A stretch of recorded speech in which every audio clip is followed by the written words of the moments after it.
one client, you had a Google algorithm update and you solved that. They had like, and they were affected by it, right? This is what I read from you. And you turn that around to take them from 1,000 viewers to 95,000 viewers in 1 month.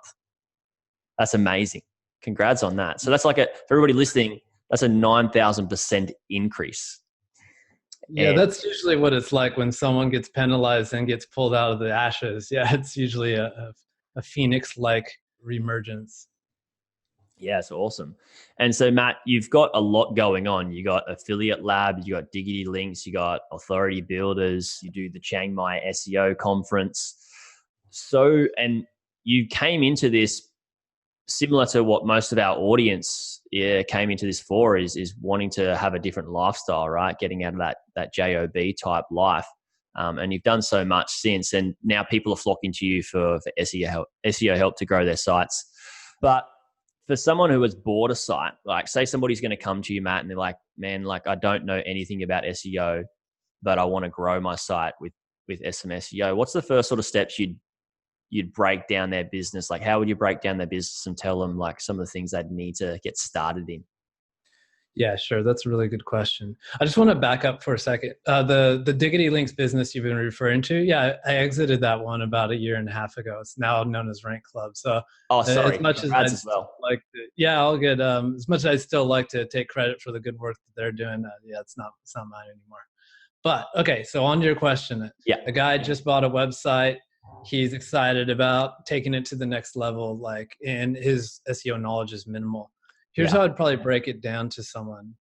Basically, the key components of how to get a website ranked higher in Google basically comes down to two major things.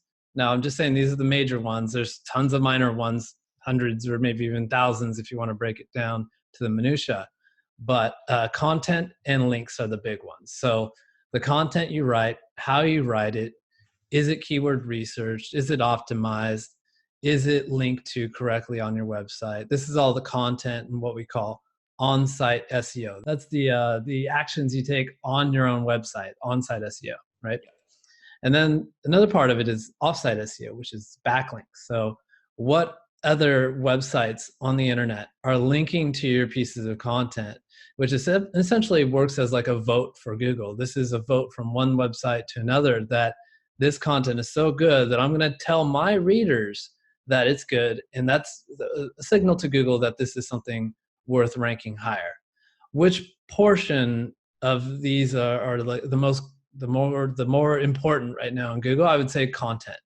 It wasn't always this way, but content is getting more and more important because Google's able to understand content better. As the algorithm gets smarter, they can actually infer things like sentiment and is this a cheery piece? Is this a dismal piece? They can read a lot of stuff. They could put a lot of things together. So content is more important than backlinks. At what percentage? Maybe 60-40, who really knows? But it'll continue to go that way. I mean, eventually the algorithm will just be so darn smart. It doesn't need to look at anything but the content to figure out, is this the best recipe for meatloaf in the universe? You know, like that's the way it'll go. But that's where I'd start. And of course, all these paths, like if we want to break down backlinks, we can talk about how fast do you build the backlinks, where the websites come from, how do you get these backlinks, all these different minutia, but that's the really, really high level. Yeah. And like we'll dig into backlinks and all that sort of stuff. Like who do you get the backlinks from and how is that going to build your site's SEO and link juice, if they're still calling it link juice. So you mentioned content. Like I just recorded an episode with another Matt. He's an Aussie guy who's scaled his dropshipping site up. And he doesn't really do much SEO, but he said he does focus on content, and that's on-page SEO.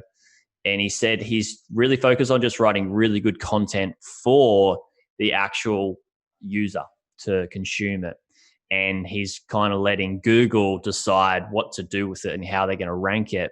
Now, would you say now that the Google algorithm is pretty advanced in a way that they could sort of track how long people are spending on each page and determining the value of the content that way? Or how do you believe at the moment the algorithm, and this is subject to change, everybody listening as well, but how do you believe that's allowing sites to be ranked differently in Google by how good your content is.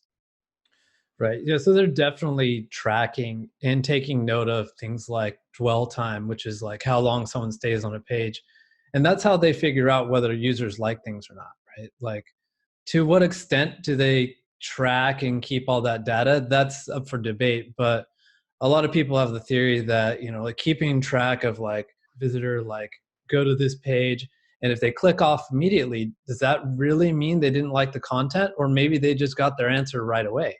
So that doesn't necessarily mean it's a bad thing if someone leaves the page right away. It might mean it was such a good piece of content and answered the person instantly, right? Yeah. So there's a lot of philosophies about it and how it works and stuff. But there's an algorithm that Google's working on right now. It's their machine learning algorithm. Maybe some people call it AI, and that's Rank Brain. And so that will do stuff like, okay, let's figure out if someone types in the word monkeys, right? Like, is that someone searching for the band from the 50s, 60s, or is that someone searching for the animal, right? Yeah. So then they might be able to figure out whether that was correct or not to serve the monkey or serve the band based on, what are people, how long are people staying on those pages, right? Yeah. So in some sense, they are doing that, but I don't think it's a major form of the algorithm. I would say it's a small fraction on whether they decide if they should rank something or not. I mean, we have to think too, like everything that's outside page one gets no traffic. So how can they use that algorithm on things that aren't won't ever get a chance to expose that to the algorithm?